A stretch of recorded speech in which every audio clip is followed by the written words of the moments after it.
this is Aloud, and I'm back with the Wild Robot Escapes. We left off up at chapter 62 with the showdown, and we were guessing who the showdown is going to be with. I know I have my guesses, maybe you have yours as well. Daybreak in the foothills, and thick gray fog was everywhere. With such poor visibility, the travelers relied on their other senses. They smelled the salty air, they felt sandy soil, they heard seagulls screeching and waves breaking, and then they heard the long, low note of a ship's horn. Somewhere in the distance, hidden in the fog, was the ocean. As if to answer the ship, there came another low, long note. But it wasn't a horn, it was a howl. A wolf was following our friends. Brightbill beat his wings and squawked, "Mama, run!" Roz ran downhill deeper into the gloom. Her feet stomped the sandy soil, leaving behind a trail of footprints. There was no time to hide her tracks, so she just kept running. Blurry shapes faded in and out of the fog, and her eyes darted around to see if there were rocks or bushes or wolves. But the robot should have watched where she was going. She slipped and thumped into the sand. Before she could get up, Shadow was on top of her. The wolf was heavy and strong. He pinned Roz to the ground and locked his teeth onto her tool belt. At last, he had caught his prey. Violently, wildly, he thrashed the robot from side to side. Roz tried to squirm free, but Shadow's grip was tight. There was only one thing to do. She reached down beside the wolf's snarling jaws and fumbled with the buckle, and suddenly she was loose. Shadow staggered backward, the belt dangling from his mouth as Roz stomped away.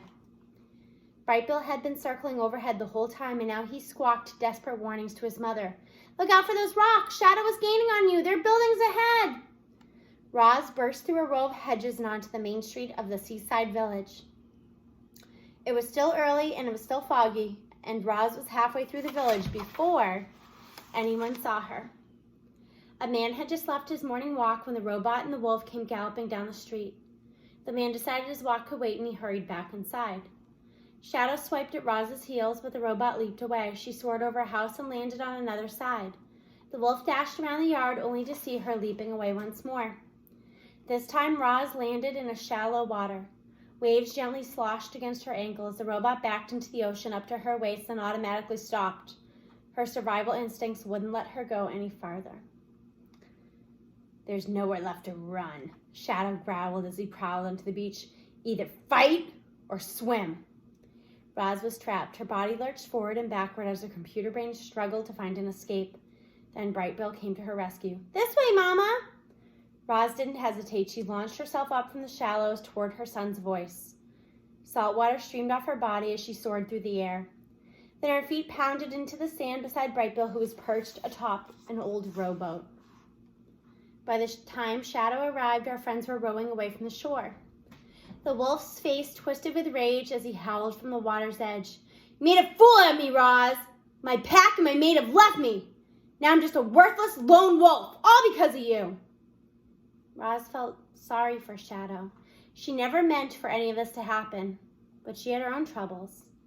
The robot's greatest fear was deep water, and now she was paddling through waves out to sea.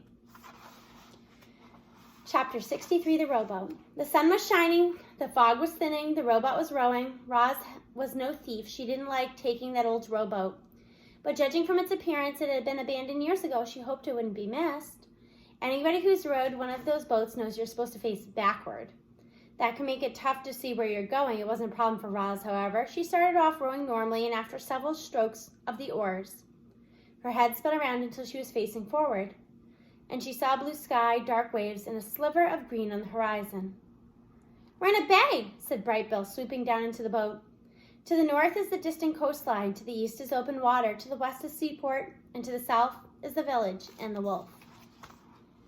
It seemed the travelers had no choice but to cross the bay. Luckily, Roz was rowing long and fast. Brightbill settled in for the ride, and the robot's mechanical muscles started pumping. She pulled and pulled and pulled on the oars, and the rowboat glided through the waves. Roz was nervous. Time and time again, the robot's survival instincts had stopped her from going into deep water. Now an old rowboat was all that separated her from the murky depths. She couldn't wait to feel solid ground beneath her feet again. As they rowed deeper into the bay, the waves got larger and rougher. Gigantic swells of water rolled in from the open ocean and started tossing the boat like a toy. The waves finally became too much for Brightbill. He spread his wings, lifted up on the breeze, and anxiously looked at the choppy surf ahead. Row faster, he squawked. I don't know how much more the boat can take. Roz tried to power through. She rowed faster and faster until the boat was skimming across the water. Too fast. The left oar snapped, then the right, and suddenly the boat was at the mercy of the waves. Hold on, Mama, cried the goose. Here comes a big one. The rowboat was pulled up the side of a towering wall of water. It teetered at the top, then the boat went crashing down on the other side. With such force, the whole thing splintered apart. Roz felt water surging up around her. She clung to the debris, kicked her legs, but she wouldn't stay afloat for long. The rowboat began to sink. The goose floated above. The ocean rolled and sloshed. Then there was a sudden burst of air from somewhere nearby. Brightbill looked toward the noise, but saw only sea spray drifting on the breeze. And when he looked back to his mother, she was dipping below the surface. What can I do, Mama? Tell me what to do. There is nothing you can do, came Roz's gargling voice. I am sorry. The young goose could only watch as the ocean dragged the robot down, down, down. Chapter 64, The Sea Creature. Brightbill hovered on the wind and watched his poor mother sinking into the depths. He could see her body sparkling brightly against the darkness, but she was fading fast. The goose closed his eyes, hoping that all this was a bad dream. He heard the distant horns of ships by the seaport. He heard buoys clanging in the harbor. He heard ocean waves churning and frothing louder and louder and louder and louder. The goose opened his eyes and saw the ocean bulging upward. A giant sea creature was rising from the depths. It breached the surface and sent waves rolling away. The creature had a large mouth and long fins and a wide back that curved into the water. There was a loud burst, and mist shot up from the blowhole. As you might have guessed, Rita, the giant creature was a whale. More of the whale emerged from the darkness until something sparkled in the sunlight. It was Roz. She was sprawled against the whale's back, wet, limp, and lifeless. Chapter 65, The Whale. The whale swam along the surface of the ocean, keeping our robot safely above water, gently moving her away from the rough waves. Brightbill couldn't believe what he was seeing. Once the shock wore off, he fluttered down to the whale's back and leaned over his mother. There was no life in her eyes or body. So the goose did the only thing he could think of. Click. Roz's eyes began to glow. She uttered some human noises, and then in the language of the animals, the robot said, Oh, Brightbill, I am so happy to see you. The goose squawked with joy and hugged his mother's face, but she didn't move. She couldn't move. The robot had lost the use of her limbs. There were a few tense minutes and a few nervous glances, but as the sun beat down and the wind rushed over, Roz felt her body drawing out. Slowly, gradually, power returned to her arms, her legs, and then she sat up and hugged her son. Brightbill breathed a sigh of relief. Mama, when you disappeared below the water, I thought you were gone forever. So did I, said Roz. As I sank deeper and deeper, the ocean squeezed my body tighter and tighter. I lost control of my arms and legs. The last thing I remember was a huge shape swimming toward me, and then I automatically shut down. That huge shape was a whale, squawked the goose, or riding on her back now. A low moan rumbled through the whale's body. She splashed the water with her fins and took a long, wheezing breath, spraying mist high into the air. Roz paid close attention to the whale's behavior and understood what she was saying. The whale's name was Coral, and she was thrilled to meet our friends. She explained that a flock of geese had flown over the bay and regaled the coastal birds with an amazing story of her wild robot and her son, the goose. The coastal birds shared the story with the fish and the dolphins and anyone who would listen. In time, the story spread to every creature in the bay.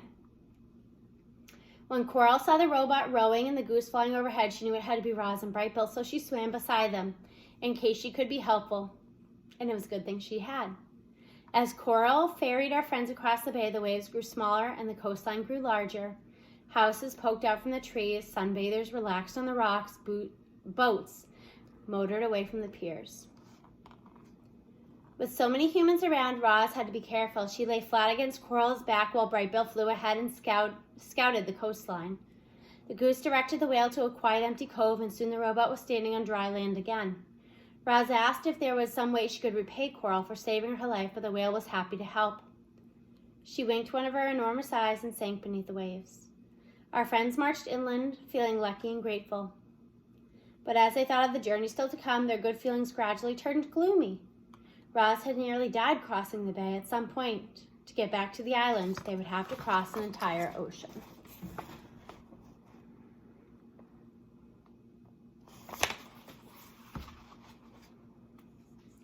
Chapter 66, New Land. Zoom, vroom, shoom. Automobiles were gliding up and down the road, passing fields and forests and clusters of houses. None of the passengers had any idea that a robot and Goose were watching from the weeds. Our friends had been hiding there for some time, waiting for the traffic to clear, but the automobiles kept coming. Roz noticed a drainage pipe that crossed the road. The pipe was dark and grimy, but the travelers were getting desperate.